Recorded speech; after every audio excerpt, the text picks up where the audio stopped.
안녕하세요. 도리부동산입니다. 여러 가지 직장인들이 부업들도 하고 퇴직하신 분들도 새로운 창업을 많이 하시는데요. 이번 내용은 간이과세자에 대한 질문들을 살펴보고 여러 가지 간이과세자에 대한 댓글들을 근거로 그거에 대한 내용을 다시 정리하고 알아보는 시간을 가져볼게요. 여러분들 모두 일반 과세자와 간이과세자의 차이점은 인터넷에 검색하면 나오니 이미 다들 알고 계실 겁니다. 일반 과세자는 연매출이 8천만 원 이상, 그리고 간이과세자는 반대로 연매출이 8천만 원 미만인 업체를 가리킵니다. 이게 2021년도에 법이 개정이 되었으며 과거에는 원래 4,800만 원부터 일반 과세자로 분류가 됐습니다. 자, 그럼 현재는 어떻게 적용되는가 알아보면 8천만 원 이상부터는 일반 과세자로 분류가 되어서 부가세를 10% 정도 납부를 하게 되고요. 그리고 4,800만 원 미만부터는 부가세가 면제입니다. 물론 신고는 다 하셔야겠죠. 4,800만 원에서 8천만 원까지는 여러 가지 부가세를 실제로 납부하는 사업자로 분류가 됩니다. 여기서 궁금증 하나, 연매출이 8천만 원 미만인데 일반 과세자로 전환을 할 수가 있나요? 네, 전환이 가능합니다. 해당 방법은 국세청에 간이과세자 포기 신청서를 접수하시면 되고요. 그렇게 해서 일반 과세자로 넘어간 경우에는 3년 동안은 다시 간이과세자로 돌아올 수가 없으니 신중하실 필요가 있어요. 그래서 접수한 달에 다음 달 1일부터 일반 과세자로 바뀌게 됩니다. 그리고 업종별로 처음부터 간이과세자가 아닌 일반 과세자로 등록해야 하는 업종도 있습니다. 일반 과세자로 등록해야 하는 업종의 종류로는 다음과 같아요. 하, 광업, 제조업, 도매업 및 상품 중개업. 둘, 과세용 장소를 경영하는 사업.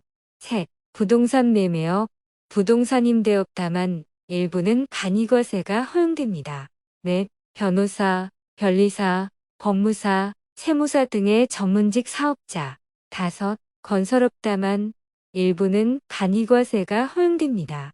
여섯, 사업장의 소재 지역과 사업의 종류 및 규모 등을 고려하여 국세청장이 정하는 기준에 해당하는 것. 6가지의 기준에 부합하는 업종은 간이과세자가 아닌 일반 과세자로 사업을 시작해야 합니다. 그러면 가장 중요한 간이과세자, 세금 계산서에 대한 내용입니다. 간이과세자는 세금 계산서를 발급받을 수 없다고 하는데 맞을까요? 사실 간이과세자는 세금 계산서를 발급받을 수는 있습니다. 다만 발급을 해주지 못한다는 뜻이지요. 발급이 가능한 간이과세자의 기준 매출은 4,800만 원에서 8천만 원 사이에 있는 분들이 발급 가능하고요. 그리고 4,800만 원 미만의 사업자는 발급도 불가능합니다.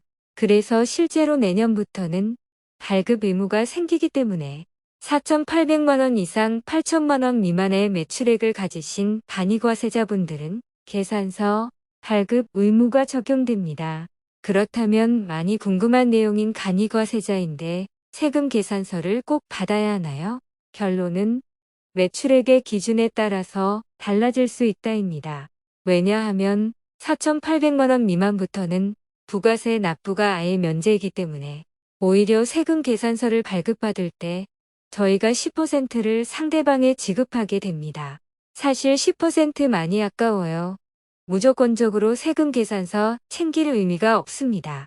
그래서 본인이 1년간의 매출액이 4,800만 원이 안 될 것 같다 예상이 된다면 세금 계산서 받지 마시고 금액 할인을 더 받도록 하세요. 하지만 매출이 점점 오르고 있어서 관리가 필요할 것 같다면 세금 계산서 받는 것도 고려하세요.